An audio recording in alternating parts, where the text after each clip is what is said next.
Kata pengarang rahimahullahu ta'ala, maka tetaplah zat Tuhan itu ada cara-cara diri, ya?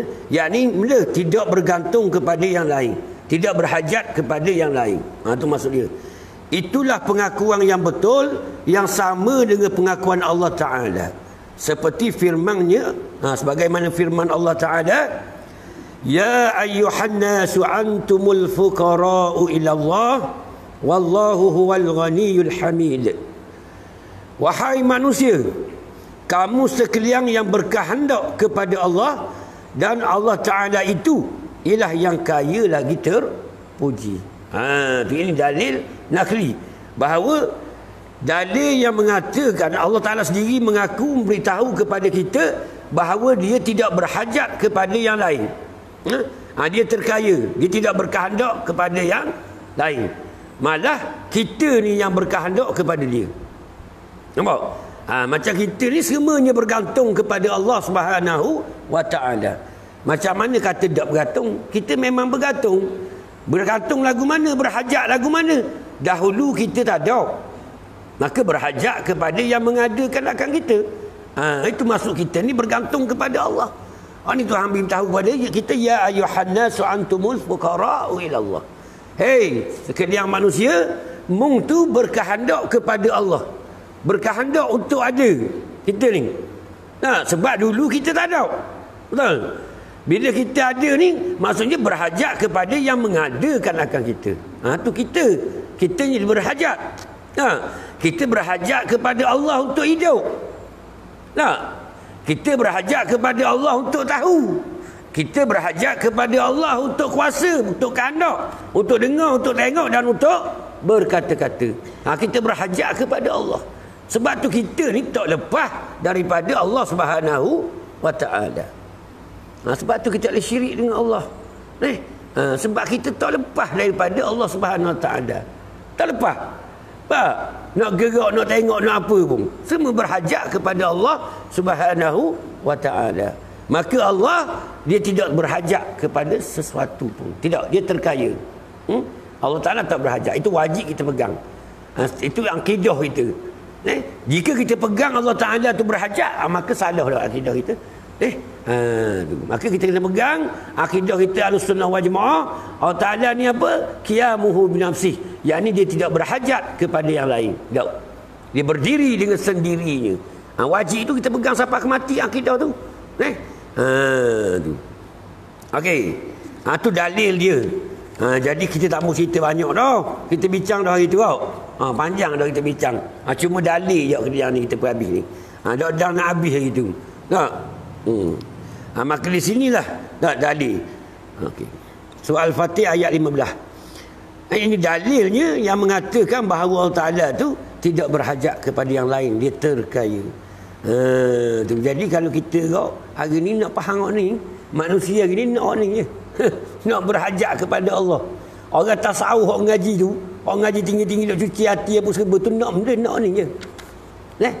Dia nak berhajat kepada Allah. Dia nak tu je. Dia nak tembel zikir beratus-ratus ribu. Nampak? Dia buang cinta dunia apa serba, makan banyak dia buang tu, nak benda. Nak rasa berhajat kepada Allah. Dia nak cari tu je. Sebab setinggi-tinggi darjah manusia di sisi Allah adalah fakir tadi, hamba tadi.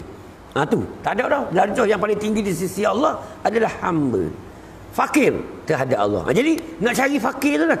Nak cari kita ni berhajat. Bila kita berhajat kepada Allah, kita tak putus dengan Allah Subhanahu wa Ta'ala. Itu maksud. Maka di sinilah puak-puak tasawuf tu, puak-puak sufi apa serba tu ada situ. Nak cari kita ni berhajat kepada Allah. Kita orang awam tak berhajat, tak ingat pun. Kita orang awam. Kita berasa kita. Maka tingginya maqam hamba ni tinggi di sisi Allah. Nak cari Tuhan kita. Sebab ngelah kali Tuhan panggil kita, masuklah kamu ke dalam jemaah hamba-hambaku. Fadkhuli fi ibadi. Betul tak? Ya. Tinggi tak maqam hamba? Tinggi. Jadi kalau hamba berhajat tak kepada Allah? Berhajat. Jadi kita ni tak berhajat kepada Allah. Walaupun kita sembahyang kuat, puasa banyak, haji banyak, tidak berhajat kepada Allah, Allah Ta'ala lepas dah neraka.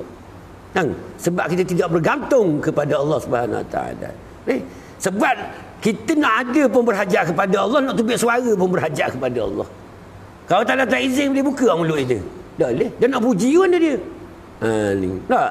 Jadi kalau kita tak faham ya ayuhan nasu antumul fuqara ila Allah ni, jadi bila kita boleh zikir boleh 1000, kita berasa kita hebat boleh zikir. Dah, kita fakir. Tak ada pun daya nak zikir. Kan? Itu semua dengan izin Allah Subhanahu Wa Taala. Tu kita nak faham tu. Nak berhajat tu. Kita ngaji tinggi mana pun nak berhajat, nak jadi hamba. Kan? Sekarang ni kita jadi Tuhan. Tak sedar. Cuma kita tak mengaku macam Firaun je. Firaun je mengaku terus. Ana rabbukumul a'la. Aku Tuhan yang maha tinggi. Kita tak mengaku. Tapi kehidupan harian kita macam ke Tuhan dah. Faham? Tidak berhajat, tak bergantung, tak. Jadi kalau kita seorang hamba, kita bergantung kepada Allah, kita berhajat kepada Allah, kita sentiasa memohon pertolongan Allah, sentiasa mengharap keredaan Allah, sentiasa mengharap rahmat Allah, sentiasa mengharap pengampunan Allah, sentiasa mengharap kasih sayang Allah. Itu baru panggil berhajat, bergantung. Betul? Tu ni. Okey, ada apa lah tu? Hotor kata tasawuf tu, kita nak pegang akidah dulu. Nak pegang, buat pegangan dulu. Biar tak rasa lagi pun, tak bergantung pun. Nak pegang je. Allah ni terkaya, dia tidak berhajat kepada yang lain. Ya apa? Kita je yang berhajat kepada Allah. Pegang dulu akidah. Nak suruh rasa berhajat tadi, tu kena ngaji ilmu tasawuf, cuci hati, insya-Allah. Dapat tu. Semayang kat gini kosong ah. Kalau tak bergantung kepada Allah, dah mayang dah kosong. Saya cakap besar, takbir gegar pun, topi api pun dah kosong. Sebab tak bergantung kepada Allah.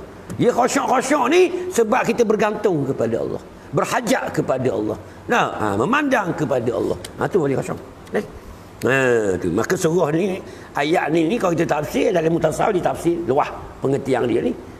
Ya ayyuhan nasu antumul fuqara'u ila Allah. Hei sekalian manusia, kepada Allah. Allahumma salli ala Muhammad. Ni nak kelip mata pun bergantung kepada Allah. Itu hebatnya Allah Subhanahu Wa Taala.